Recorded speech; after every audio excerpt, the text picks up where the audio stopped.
You come to realize that there are no accidents in this universe. Everything that takes place is the pieces moved around by something bigger than all of us, and so it was called the I Am Discourses. I quote from the I Am Discourses. The first expression of every individual everywhere in the universe, either in spoken word, silent thought, or feeling, is I am recognizing its own conquering divinity. The student, me, you, all of us endeavoring to understand and apply these mighty yet simple laws must stand guard more strictly over his thoughts and expression in words or otherwise.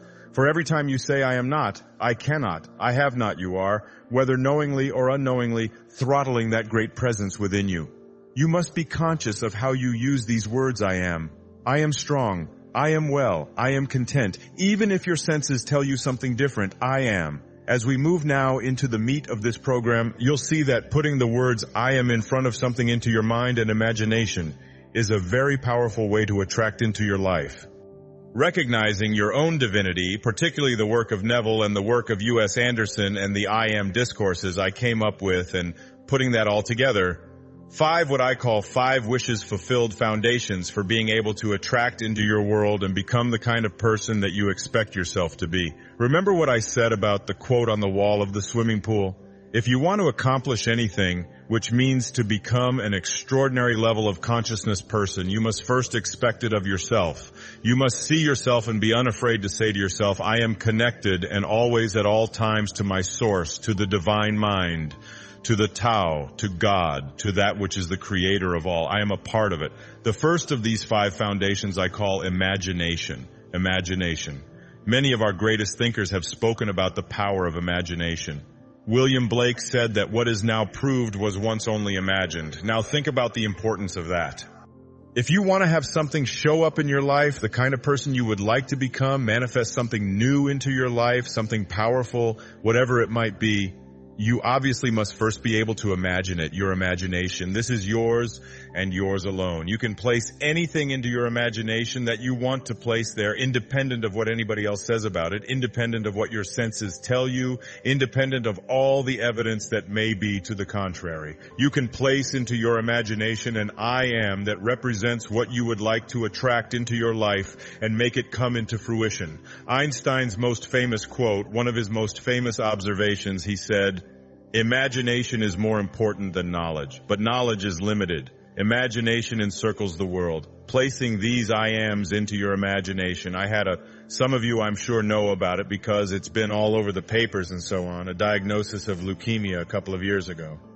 And for a while, I kind of began to believe some of the things that were being told to me about what happens when you have this particular kind of leukemia. And I have instead in the last year or so had some of the most amazing, astonishing things happen into my life where I have felt I was just so alive and so strengthened and so fully connected to my source. Basically I have a knowing in here that life itself is a sexually transmitted terminal disease. Okay, that's basically the fact. All right, so I'm not saying that all you have to do is put into your imagination an I am that says I am when you're going to live forever. It isn't that. But every moment that you do have until you are called can be a moment of exquisite, extraordinary power living from that place. And that's the decision that I made. I have never felt so powerful as I have the last several years since I recognized the power that I have in my imagination to place something there and live from it. Einstein once said, if you want your children to be intelligent, read them fairy tales. If you want your children to be more intelligent, read them more fairy tales. It's one of the reasons I've taken to writing children's books, to give children an opportunity to explore that thing called their imagination from the time that they're just little boys and little girls. What I have in my imagination is a do not disturb sign. It's like mentally, inside I've placed that in there. I do not want anyone to disturb or try to change around anything that I have placed in there about what is possible for me. So you never want to place into your imagination any thought that you would not want to materialize. You never want to allow your imagination to be contaminated by the way life used to be. Your imagination is yours. Don't let any other people influence you. Never allow people's ideas about what is possible or impossible for you to occupy your imagination. I've called it throughout my life being a scurvy elephant.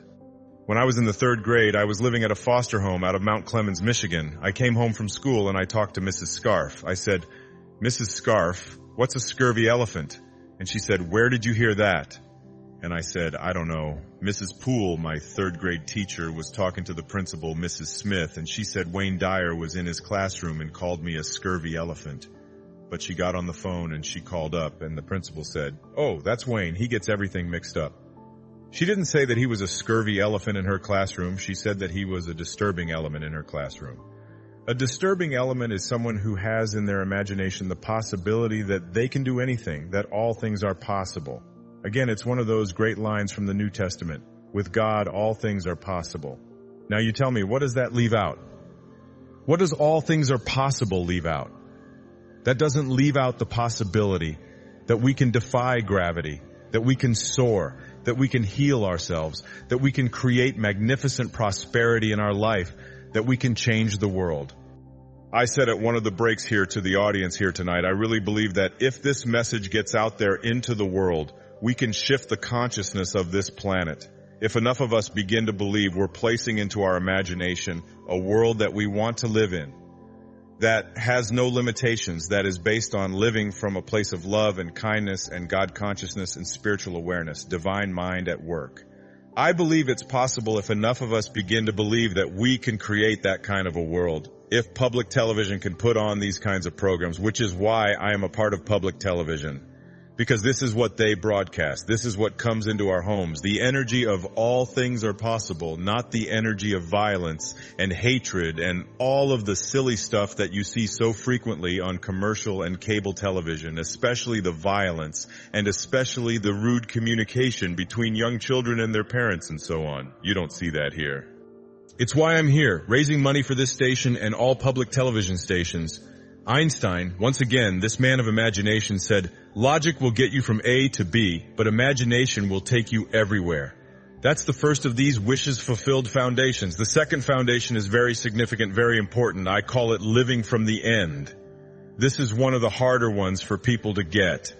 But I'd like you to go again to the New Testament. Look at Romans 4:17. "In the presence of him whom he believed, God, who gives life to the dead and calls those things which do not exist as though they did, and calls those things which do not exist as though they did." Those are very important, significant words. You have to be able to call the things which you have not seen yet materialize and manifest into your physical world. You have to be able to say to yourself, I call those things that I would like to become as if they already do. And you place into your imagination fearlessly the I ams which you would like to create for yourself. When it's time for me to write another book, I don't even know what it's going to be. I just know that it starts germinating inside me, and it's like a calling. It's like a passion. I'm over there at my writing space, and before I do, I come up with the title. Before I even write one word, I did it with this book, Wishes Fulfilled. I take a jacket, which isn't even my book. I take this jacket and ask the art department at Hay House if they will please design a book with this title. I put it around another book that I've done. I set it on my writing space next to pictures of Ralph Waldo Emerson, Jesus Christ, Paramahansa Yogananda, and my children, and the people that I love deeply and profoundly in my life. I look at it with 3 white candles that I light every single time I sit over there. I look at that jacket and it's as if I call those things. The book does not exist. I call it as if it did. When my leukemia diagnosis came in, the information that was sent to me continuously was, it's incurable. This is something that you can't change. I would say to my children who would send me this, I'd really appreciate it if you didn't send me that kind of stuff. They'd say, what do you mean, why, Dad? Why wouldn't you want us to send that? It says that right in there. I said, what part of I am well is it that you don't understand? Because I have placed that into my imagination. I have a wonderful quote by the man I've cited before. His name is Neville, and it goes like this. Disregard appearances, conditions. In fact, disregard all evidence of your senses that deny the fulfillment of your desire.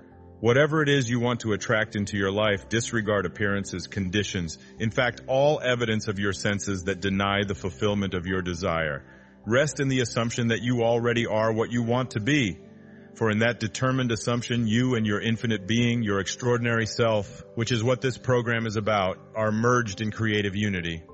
And with your infinite being, God, all things are possible. God never fails, and you are a piece of that which never fails. You are going to move beyond just being a piece, just being a fragment, just being a segment, until it becomes your overwhelming knowing that you have within you this divine capacity.